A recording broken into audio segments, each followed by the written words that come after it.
Please like, share and subscribe our channel for more video. Thank you. નમસ્તે મિત્રો, ગઈકાલ સુધી આપણે સૂચકાંક જે ચેપ્ટર આપણે ભણ્યા એની અંદર સૂચકાંકની વ્યાખ્યા દેખી, સૂચકાંક શું કહેવાય એ દેખ્યું, એનું ઉદાહરણ આપણે દેખ્યું, સામાન્ય સૂચકાંક શું કહેવાય એ દેખ્યું. સૂચકાંકની ગણતરીમાં જે બે મુખ્ય શબ્દો હતા એ આપણે બે શબ્દો દેખ્યા, આધાર વર્ષ અને ચાલુ વર્ષ. હવે નવો ટોપિક આપણે શરૂ કરીએ છીએ મિત્રો કે આપણે આધાર વર્ષ દેખ્યું હતું, રાઈટ? તો એ આધાર વર્ષની પસંદગીની રીતો કેટલી આવે છે મિત્રો? તો દેખો અહીંયા શું કહે છે, આધાર વર્ષની પસંદગીની રીતો જણાવો. આવો ક્વેશ્ચન આવે મિત્રો. આપણે ક્વેશ્ચન નંબર જે લાસ્ટ ટાઈમ દેખ્યો હતો, એક જ સેકન્ડ આપણે દેખી લઈએ છીએ. લાસ્ટ હતો આપણો ક્વેશ્ચન નંબર 5. હવે અહીંયા આવશે ક્વેશ્ચન નંબર 6. ક્વેશ્ચન નંબર 6 એવું કહે છે, આધાર વર્ષની પસંદગીની રીતો જણાવો. તો મિત્રો આ જે આધાર વર્ષ છે એ આપણે દેખ્યું હતું કે શું કહેવાય. તો આપણે દેખ્યું હતું કે જે ચાલુ વર્ષની માહિતીને આપણે ભૂતકાળના કોઈ નિશ્ચિત વર્ષ સાથે સરખાઈએ છીએ, તો ભૂતકાળનું નિશ્ચિત વર્ષ એ શું કહેવાય છે, આધાર વર્ષ. તો આધાર વર્ષની પસંદગીની રીતો કઈ કઈ આવે? તો એનો જવાબ આવે છે મિત્રો અહીંયા, આધાર વર્ષની પસંદગીની બે રીતો છે. તો છે આધાર વર્ષની પસંદગીની કેટલી રીતો આવે છે? બે. એક છે અચલ આધારિતની રીત, અચલ આધારિતની રીત અને બીજી આવે છે પરંપરિત આધારિતની રીત. પરંપરિત આધારિતની રીત. તો મિત્રો ખ્યાલ આવી ગયો, આધાર વર્ષની પસંદગીની બે રીતો આવે છે, અચલ આધારિતની રીત અને પરંપરિત આધારિતની રીત. ક્લિયર? નાઉ નેક્સ્ટ એના પછીનો જે ક્વેશ્ચન છે કે ક્વેશ્ચન નંબર 7, અચલ આધારિતની રીત એ શું કહેવાય અને એનું સૂત્ર કયું આવશે? તો મિત્રો અચલ આધારિતની રીત એટલે શું અને તેનું સૂત્ર? તો તેનું સૂત્ર આ રીતે આવશે મિત્રો, અચલ આધારિતની રીત એટલે શું અને તેનું સૂત્રો. તો મિત્રો અચલ એના શબ્દ ઉપરથી, એના નામ ઉપરથી જ આપણને ખ્યાલ આવી જાય છે કે અચલ આધારિતની રીત એટલે આ રીતની અંદર સૂચકાંકની ગણતરીમાં દર વર્ષે આધાર વર્ષ કેવું રહે છે? સમાન રહે છે. આધાર વર્ષ કેવું રહે છે? સમાન. એટલા માટે એને કહેવાય અચલ. તો દેખો એને અહીંયા જવાબમાં આપણે કહીશું સૂચકાંકના મૂલ્યાંકનમાં જ્યારે દર વર્ષે આધાર વર્ષ એક સમાન રહેતું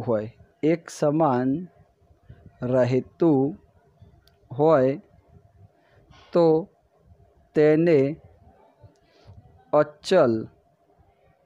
આધારિતની રીત કહે છે.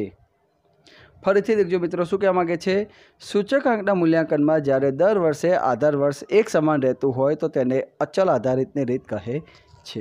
એટલે કે મિત્રો અહીંયા દર વર્ષે આપણું આધાર વર્ષ એક સરખું રહે છે.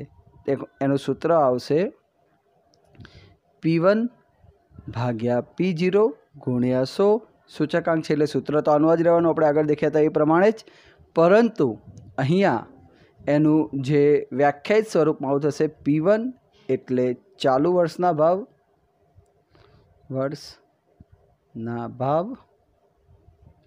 P0 એટલે આધાર વર્ષના ભાવ અને 100 એટલે તો 100. હવે મિત્રો અહીંયા દેખો શબ્દ આપણે વાપરેલો છે આધાર વર્ષના ભાવ, એટલે આધાર વર્ષ કેવું રહેશે? સ્થિર રહેશે. અચલ આધારિતને બીજા શબ્દોમાં કેવું હોય તો સ્થિર આધારિતની રીત પણ કહેવામાં આવે છે કે સૂચકાંકના મૂલ્યાંકનમાં દર વર્ષે અહીંયા આધાર વર્ષ કેવું રહેશે? સરખું રહે છે, એટલા માટે એને અચલ આધારિતની રીત કહેવામાં આવે છે. ખ્યાલ આવી ગયો? Next question number 8. એક અચલ હતું, બીજું છે પરંપરિત. તો અહીંયા શું કહે છે? પરંપરિત આધારિતની રીત એટલે શું? જેમ આપણે અચલ દેખ્યું એમ પરંપરિત. તો દેખો અહીંયા શું હતું કે સૂચકાંકના મૂલ્યાંકનમાં જ્યારે દર વર્ષે આધાર વર્ષ એક સમાન રહેતું હોય તો તેને અચલ આધારિત કહેવાય. જ્યારે અહીંયા શબ્દમાં સૂચકાંકના મૂલ્યાંકનમાં જ્યારે દર વર્ષે આધાર વર્ષ બદલાતું રહેતું હોય, એટલે કે દર વર્ષના પાછલું વર્ષ હોય, તો તેને પરંપરિત આધારિત તો કહે છે. એટલે દેખો અહીંયાનો જવાબ આવશે સૂચકાંકના મૂલ્યાંકનમાં જ્યારે દર વર્ષે આધાર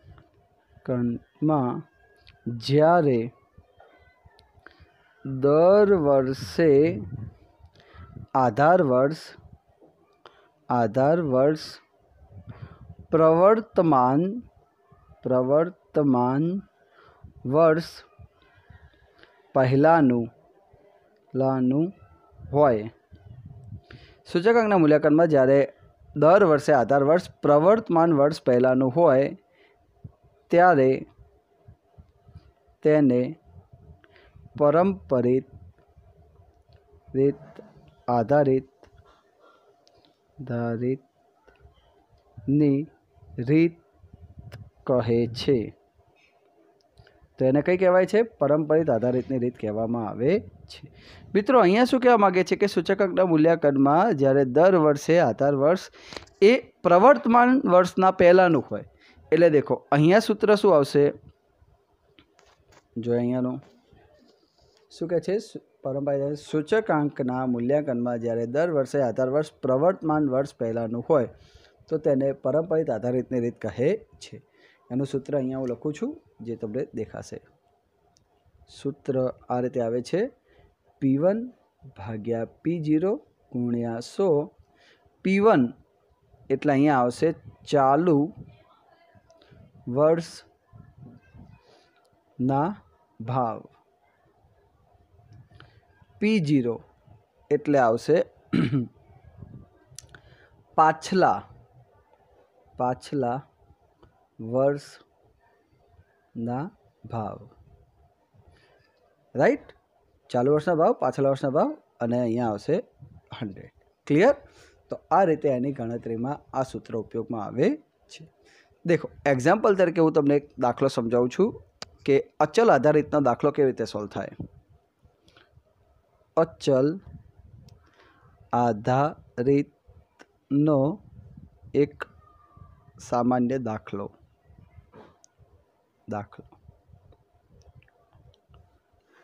ધારો કે કોઈ એક વસ્તુની અંદર આવી માહિતી આપી છે અને એને આપણે અચલ આધારિતની રીતે સોલ્વ કરવાનું કીધેલું છે. બરાબર? કઈ પદ્ધતિ કીધી છે? અચલ આધારિત. તો વર્ષ અહીંયા આપેલા છે આપણને. ધારો કે અહીંયા આપેલા છે 2008, 2009, 2010, 2011 અને 2012. રાઈટ? પછી ધારો કે આપણને અહીંયા આપેલા છે ભાવ. મિત્રો અહીંયા ધારો કે ભાવ આપણને આ રીતે આપેલા હોય કે 100, 120, 135, 140 અને 150 આવા ભાવ આપેલા છે. રાઈટ? તો મિત્રો અચલ આધારિત સૂચકાંક કેવી રીતે શોધવામાં આવશે? તો અચલ આધારિતનો સૂચકાંક અચલ આધારિતનો હોય તો એનું સૂત્ર આપણે આ રીતે કહીશું: ચાલુ વર્ષના ભાવ ભાગ્યા આધાર વર્ષ. આવ એટલે આધાર વર્ષના ભાવ ગુણ્યા 100. ક્લિયર? નવ હવે દેખો ચાલુ વર્ષ હવે અહીંયા આપણને એમ કહેવામાં આવે છે, ધારો કે આ એક એક્ઝામ્પલ તરીકે દાખલો છે, જેમ ચોપડીના દાખલા પર ચલાવીશું, આ તો એક તમને આઈડિયા આવે એ પ્રમાણે એક દાખલો શીખવાડું છું.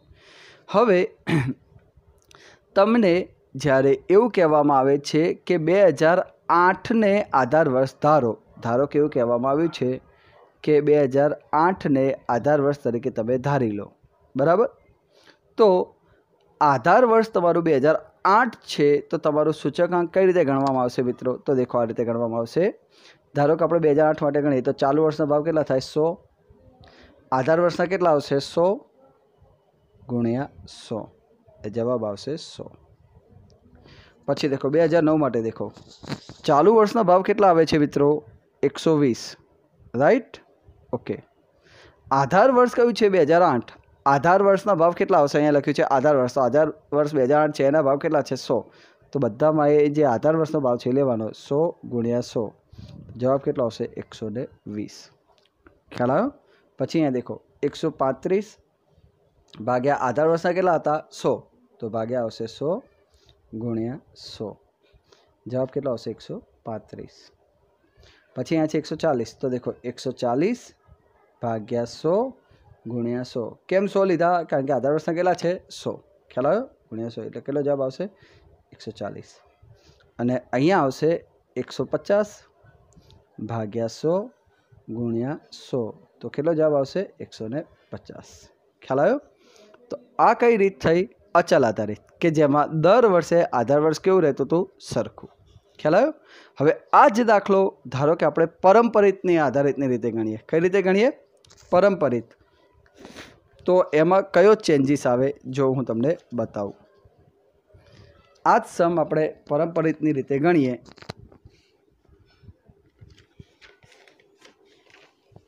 તો જુઓ, પહેલાં અહીંયા લખીશું આપણે, રાઈટ? પહેલાં લખીશું. હવે આ દાખલો આપણે પરંપરિત આધારિતની રીતે અહીંયા આવશે વર્ષ, પછી આવશે ભાવ, બરાબર? ચલો, વર્ષ કયા આપેલા છે? 2008 થી 2012, બરાબર? તો એ લખી નાખ્યું છું 2008, 2009, 2010, 2011, 2012. ભાવ કેટલા આપેલા છે મિત્રો? 100, 120, 135. તો અહીંયા આવશે 100, 120, 135, 140 ને 150. 140 અને 150. ક્લિયર? હવે દેખો પરંપરિત આધારિત સૂચકાંક, જેમાં ચલ આધારિત હતો એમ પરંપરિત આધારિત સૂચકાંક. મિત્રો પરંપરિત આધારિત સૂચકાંક કઈ ગોતાશે? તો અહીંયા આવશે ચાલુ વર્ષના ભાવ ભાગ્યા પેલામાં આધાર વર્ષ હતું, અહીંયા આવશે પાછલું વર્ષ, પાછલા વર્ષના ભાવ ગુણ્યા 100. ચાલુ વર્ષના ભાવ ભાગ્યા પાછલા વર્ષના ભાવ ગુણ્યા 100. તો દેખો અહીંયા જે પહેલું વર્ષ છે એનો જવાબ આમાં ફિક્સ જ છે કે જે આપ્યું હોય, અહીંયા પહેલા વર્ષનો જવાબ તમને ગમે તે આપ્યું હોય પણ પહેલા વર્ષનો જવાબ હંમેશા અહીંયા 100 આવે ને આવે જ, ફિક્સ જ છે. પહેલા વર્ષનો જવાબ કેટલો આવશે? 100.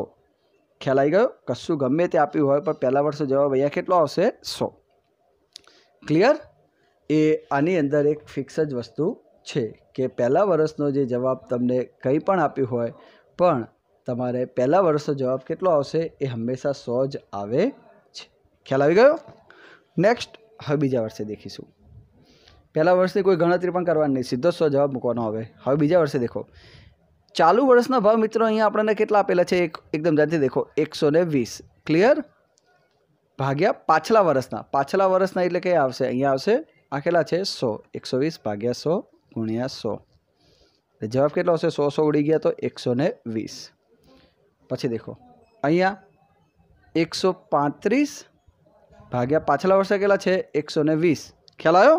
હવે દેખો અહીંયા તમને ફરક ખબર પડશે કે પાછલા વર્ષના કેટલા આવશે? અહીંયા પાછલા વર્ષના કેટલા છે 120, તો હવે એની આપણે ગણતરી કરવાની. કેવી રીતે? તો દેખો 135 ભાગ્યા 120 ગુણ્યા 100.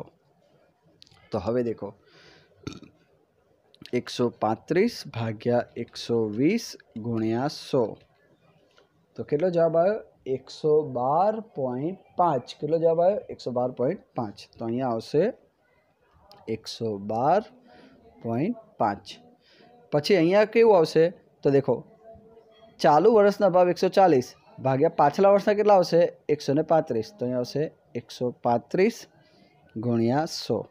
તો અહીંયા દેખો 140 ભાગ્યા 135 ગુણ્યા 100. કેટલો જવાબ આવ્યો? 103.70. તો અહીંયા જવાબ આવશે 103.70. ક્લિયર? એના પછી દેખો અહીંયા 150 ચાલુ વર્ષના ભાવ ભાગ્યા પાછલા વર્ષના કેટલા આવશે? 140. તો અહીંયા આવશે 140 ગુણ્યા 100. તો અહીંયા દેખો 150 ભાગ્યા 140 ગુણ્યા 100.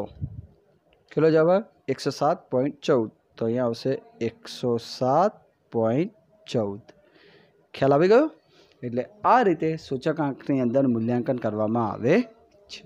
હા, ચાલો આધારિતની રીતનું એક અને પરંપરાની આધારિતનું એક ઉદાહરણ તરીકે તમને સમજાવ્યું. ખ્યાલ આવ્યો? નેક્સ્ટ હવે આના જે બુકના સમ આપણે સોલ્વ કરવાના છે. ઓકે, થેન્ક યુ મિત્રો.